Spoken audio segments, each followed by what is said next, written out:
How to convert slow motion video into normal on your iPhone or iPad. To convert a slow motion video into normal speed on your iPhone, you can adjust the playback speed within the Photos application. For that, first of all, you have to launch your Photos application on your iPhone and select the video that you want to convert into normal one.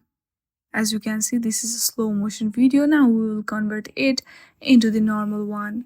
Simply hit on the edit option, which is on the top right corner, and then at the bottom of the screen you will see the timeline of the video with the slow motion portion represented by more spaced out vertical lines. To convert the whole video to normal speed, drag the two slow motion marker so they will cover the entire timeline. This will remove the slow motion effect.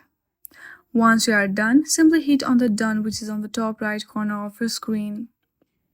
In this very easy step, you can easily convert slow motion video into normal on your iPhone or iPad. I hope you like this video. If you like this video, then please do not forget to like and subscribe to our channel. Thank you for watching.